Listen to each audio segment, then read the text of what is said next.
Well, hello there. Welcome to the TTPFM Advent Calendar. Today, Joshy, we will be talking about the wonderful, the wicked, the fabulous Bile. Bill! We're talking about Bill. Yeah, Fabius Bile is the man of the day. And to start, as usual, I have a quote for you. Are you ready? I love quotes. Hit me with it. If a man dedicates his life to good deeds and the welfare of others, he will die unthanked and unremembered. If he exercises his genius, bringing misery and death to billions, his name will echo down through the millennia for 100 lifetimes. Infamy is always more preferable to ignominy. Fabius Bile. Why are chaos so edgelords? Hey. So They have to get so philosophical on why they're a douche. no, that's just Fabius's entire personality. Cool. I don't know very much at all about Fabius, so this will be a real treat. Well, this man has been around for a long time. We have about 10,000 years worth of lore to cover in a brief period of time. In like 20 minutes. Fabius Bile goes by many, many names. The more popular ones being Clone Lord, Primogenitor, the Spider, which he despises, and Manflayer. He is a Chaos Space Marine Apothecary, although he doesn't see himself as fallen to chaos. Originally the chief apothecary of the Third Legion, the Emperor's Children, and he has continually used his extensive knowledge of cloning and genetic engineering to create a superhuman beings that he can control. His end goal and his entire, what he sees as reason for existence, is to match and exceed the Emperor of Mankind's achievement of creating the Primarchs and the transhuman Astartes in the hope of creating the perfect human form. So he's just a renegade Frankenstein. That is a very good description. He is... 'Cause he's not evil, right? Well, he's not that evil, he's just dedicated to his craft. It's this strange thing where, like, yes, he is doing this thing for what he feels is a noble cause, but in order to get the resources and everything that he needs, he conspires with Chaos Space Marines. So he has become a heretic in the process in the eyes of the Imperium. Does he like the Imperium, though? Oh, God, no. Hates him. Okay. Yeah, 100%. Cool. He was born on Terra, in the mountains of Northern Europe, essentially, during the Unification Wars, and was an honored legionary of the Third, and was one of the few surviving Terran battle brothers that traveled with the Emperor to Chemos when Fulgrim was discovered. He was one of the first there. Ah. He was also one of the first apothecaries to be trained as an Astartes, and one of the first in his legion to be called an apothecary, hence why he kind of rose very quickly in rank up to chief at the time. During his time as the apothecary of the Third Legion, though, he did a lot of experimentation upon his brothers and enhanced a lot of their physical capabilities to try and create the perfect Astartes. He used a lot of Xenos genetics that he learned from a strange race that isn't really covered much, but essentially he modified the gene seed of his brothers, which isn't a very good thing to have done. Was this the Istvan race? Yes. Yeah. I did remember that little book. Yes. The Screaming Maidens or something like that. Something like that. Yeah, they screamed you into submission. Yeah, and it's also part of the technology he used later on to create the Noise Marines. So, I have a question already. Mm-hmm. He wants to make the perfect Astartes. Yes. But he wants to rival the Emperor. What did he see wrong with the Astartes in the first place that he had to keep working on them? They are flawed. They have quite a few things wrong with them still.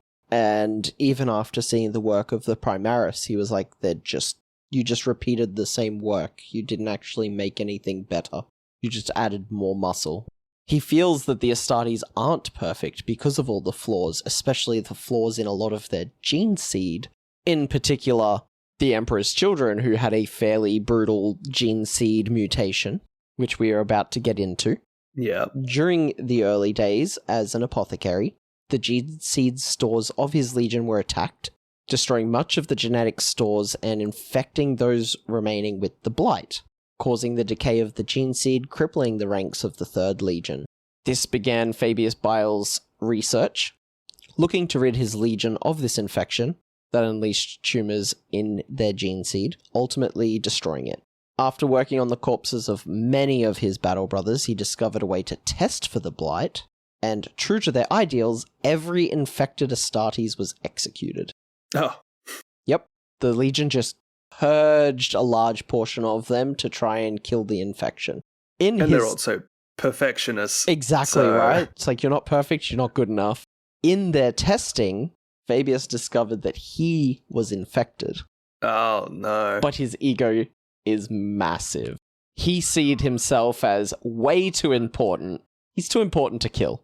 So I'm not that sick. No, I don't need to wear a mask. It wasn't so much that I'm not that sick, it's I'm the only one with the power to fix it, so I have to survive. That is a very valid point. So he swapped a test with a perfectly fine battle brother who was executed in his stead. Ugh. Bill. Yeah. This was like the first step to both his corruption and his whole legion's corruption, as a lot of the Emperor's children see Fabius as the reason they fell to Slaanesh. He forced them more into the perfection-seeking, excessive mindset. Yes. And then he's like, but not me. I'm out of here. This led him down the path of creating the Noise Marines, which were super enhanced sonic marines that could screen a hole in a ship. It also started his secretly stealing genetic material from his brothers to prolong his life. And at Isfahan 5, when Fulgrim was turned, Fabius kind of broke down to him and confessed everything he had done up until this point wrong, and basically said, my science has failed, I can't fix myself, can you help? Ooh, it's pretty selfless. Or, not selfless, but very selfish. Honest. Yeah, I didn't mean to say that, but that feels exceedingly honest from what I understand of this guy. From what I gather from everything I've learnt of Fabius, he is pretty honest. He might be sneaky and secretive and backstabby, but he's pretty honest, especially with Fulgrim. He adored Fulgrim up until the point of his transformation. Because he was designed to be perfect? Yeah, he was supposed to be the best of them. And after Fulgrim fell, Fabius was very disappointed and ended up leaving.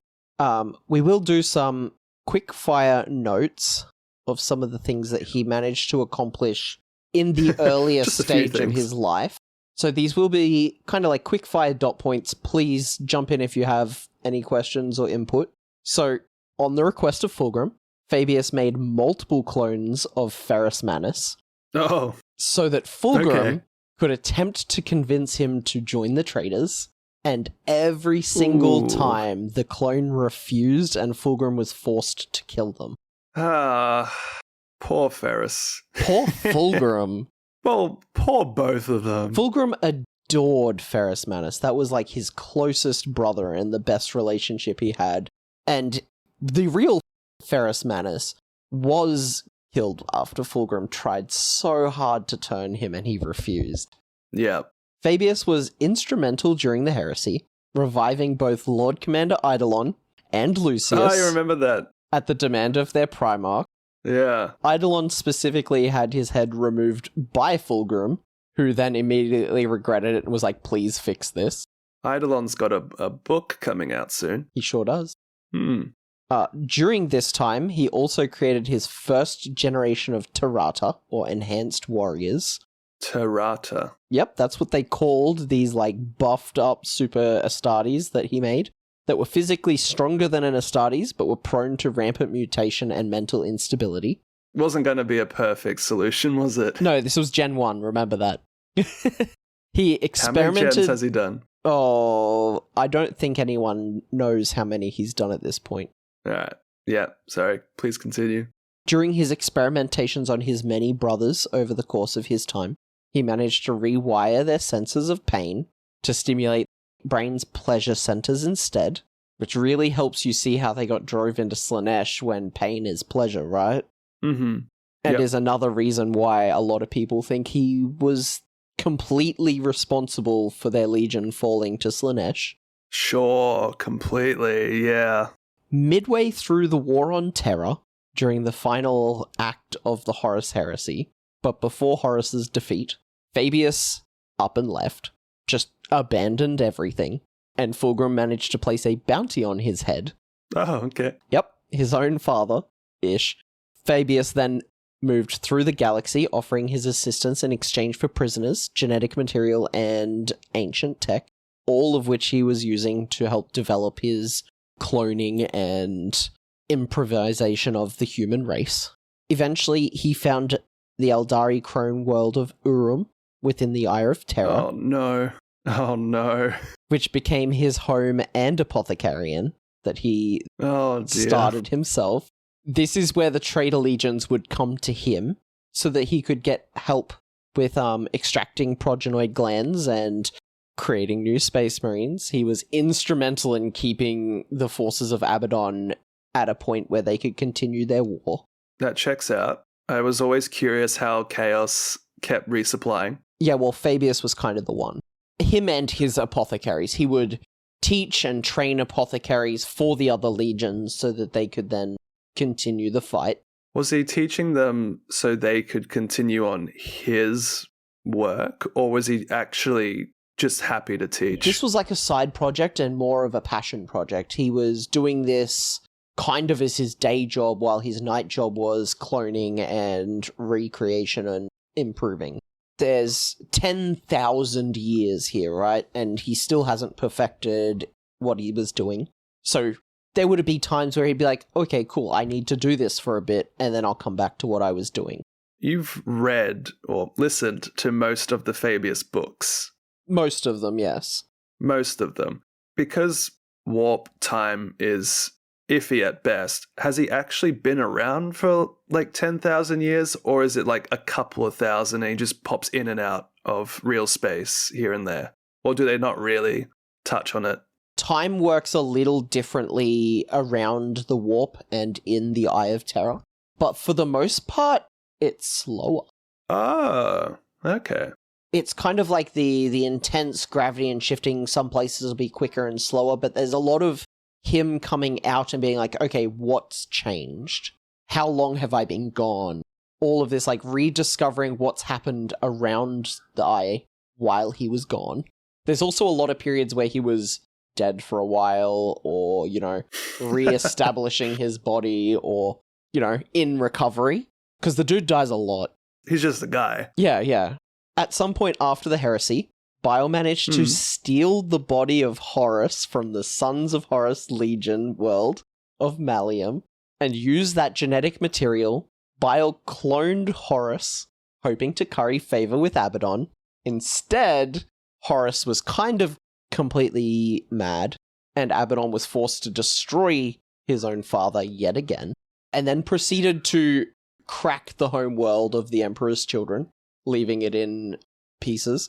Again, the Emperor's children do not like Fabius because they blame him for a lot of things, and it's kind of fitting because he is probably the problem. Yeah, I'm putting that together. He does these things very selfishly, and everyone around him kinda suffers. And no one suffers more than the Emperor's children at the hand of his need and drive. So what did he do next? At one point, Bile studied under the tutorage of the homunculi of Comera.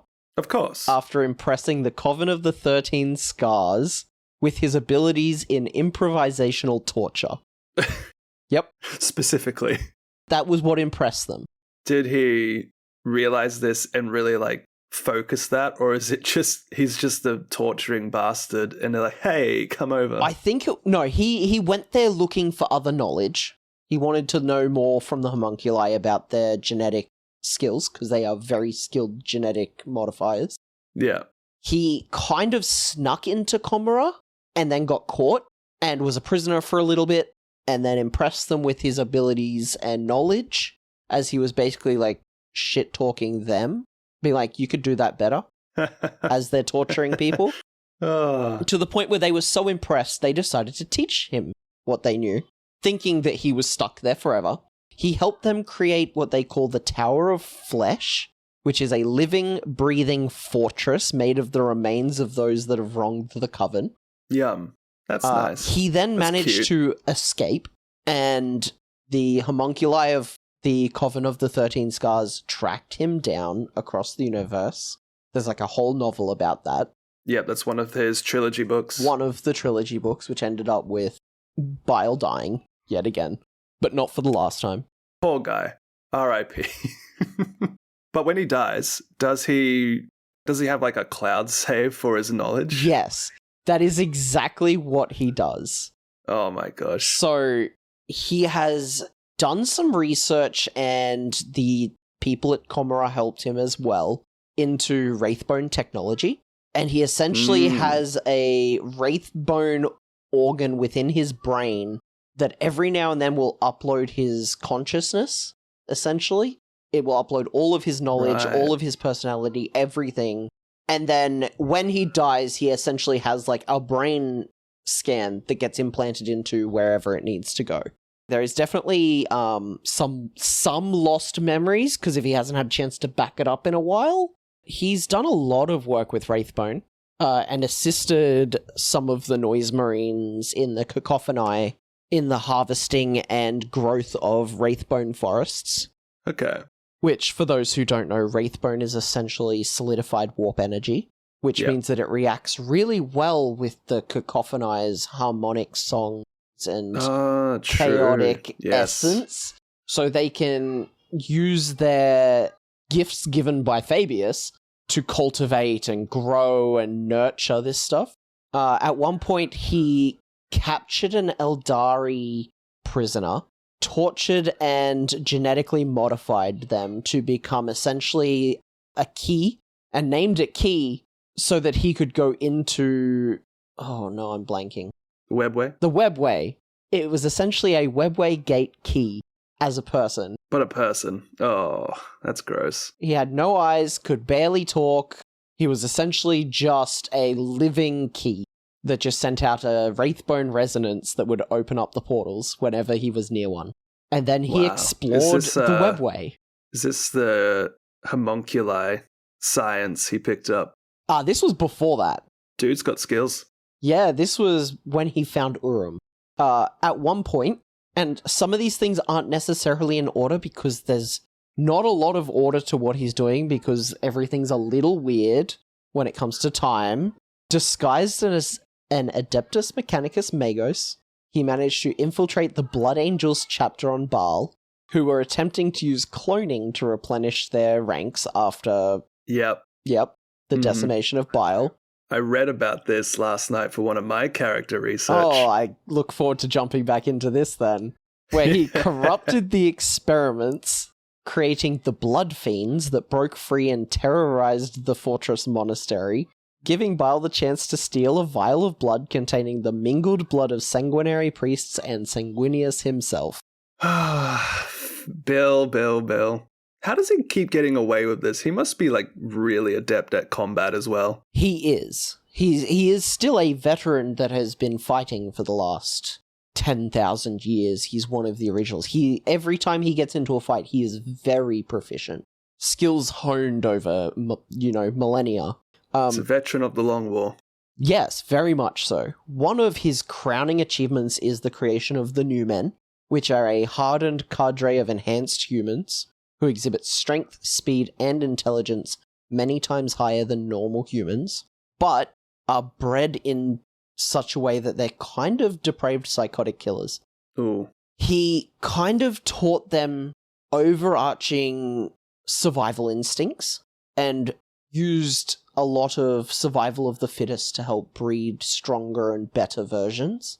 He essentially accelerated the evolution of the human race through genetic mutation, disease introduction, and just letting them kill each other to a point where these are now, like, pretty close to what he wanted to accomplish, but he's still obviously working on it. That's a key statement there. Is it genuinely what the human race would evolve to, or what he wants them to evolve to? Well, part of his problem is all of the iterations seem to not be solely autonomous. They always seem to rely on him or worship him, and they're not quite where he wants them to be. But what he does is he'll take some of them, drop them off on a planet, and just leave them alone. Then take some more, drop them elsewhere. He will drop them in here and use them to infiltrate their entire society so that he can take over a world. Like, they're very close to human, but they're just so much better in every regard. So he kind of uses them, but at the same time he wants them to not be used by him. This man is batshit crazy. I'm getting that. Sometime in the 41st millennium, he finally succeeded at cloning a Primarch. This time it was Fulgrim.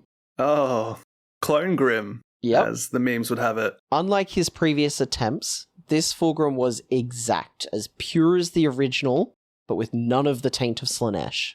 How'd he manage that? He doesn't remember. Well, that's just lazy writing. He goes back to the Emperor's Children homeworld where he originally... back to Urim after a very long time, and his apothecary's in ruins. And he goes downstairs and he finds a room locked away by a bunch of mutants. And he unlocks the door and there's a baby Fulgrim in a tank. He's like, this has been here for thousands of years. It shouldn't be alive or sustained. And he takes the baby out and is like, holy shit, it's alive. And then it just grows up into an actual Fulgrim in a very short period of time because that's what Primarchs do.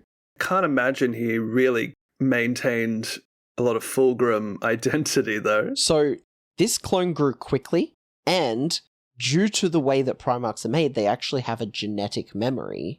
So he had all of Fulgrim's knowledge of the events of the Great Crusade and the Horus Heresy. He knew everything he had done. This version of Fulgrim expressed great regret for his actions during the conflict and swore to atone for his sins, but Bile got in the way. Of course he did. Bile saw this version of Fulgrim as so exact that it was doomed to fall to chaos eventually. He was like, it's so close it'll end up in the exact same situation. So he betrayed his Primarch yet again and trapped him in the hands of Trazyn the Infinite. My boy. At one point, he just falls into Trazyn's gallery. Oh. Yep. And Trazyn's like, hey, you're Fabius Bile. You're with me forever now. And he's like, how about, hold on, you let me go, I will give you literal Fulgrim. He just fell into the Solemnus galleries. Quite literally, like, crack in the earth fell into it. Yep. Yeah, that sounds like Trazyn. Yeah. How he ended up on the planet, specifically? Yeah, nah, it's just a whole lot of read. Yeah, okay. Right. Was that one of the more recent things that Fabius has done? Was one of the more recent things. In more recent lore, so coming into what we're actually doing in the more current scheme of things, Bile stole a Death Guard artifact called the Arc Contagious. Okay. Which is capable of causing catastrophic mutation and uncontrollable growth on a scale that could easily corrupt entire worlds in a matter of days. But it's Nurgle magic, isn't it?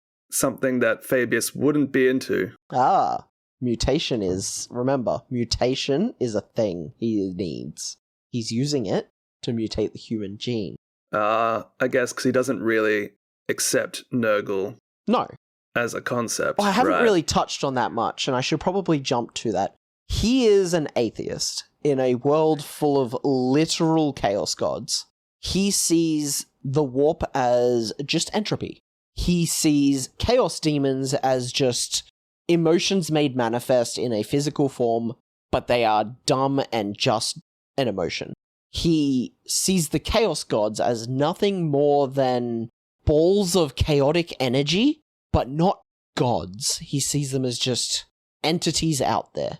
Yeah, like Gestalt energy. Yeah. At one point, he's reflecting on everything that's going on around him and everything that's going wrong, and he looks up and he sees a face in the sky, and that is the face of Slaanesh, And he basically is like, you're not real, and turns away. Is he saying that because he desperately has to believe it. Yeah. So he knows in the back of his mind that there's something deific about them, though, doesn't he? Like Yeah, it's strange. Like I don't think he sees them as deific. He just sees them as very strong entities. And he's just like, you are not a god. You cannot have control of me. I've seen what you've done to Fulgrim and my legion, and I don't care. You're not real. Go away. Classic 30th millennium philosophy there, Fabius. And it really comes to show, like, a lot of people will say that Fabius is the last of the Space Marines loyal to the Emperor's true intentions. He doesn't worship gods. He's only looking to establish the human race in a further way. And I think that kind of plays into this, like, wanting to do what the Emperor did, but better.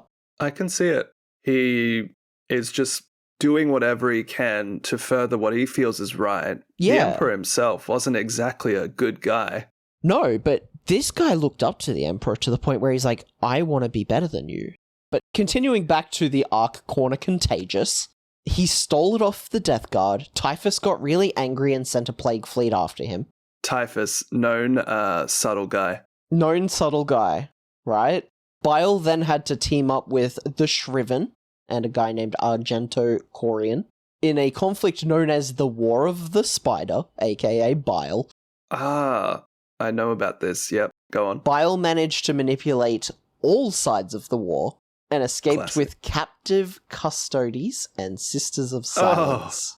Oh, I didn't know that part. So he managed to escape with the Ark of Corner Contagious, and now he has Custodies Gene Seed and the Sister of Silence Null abilities.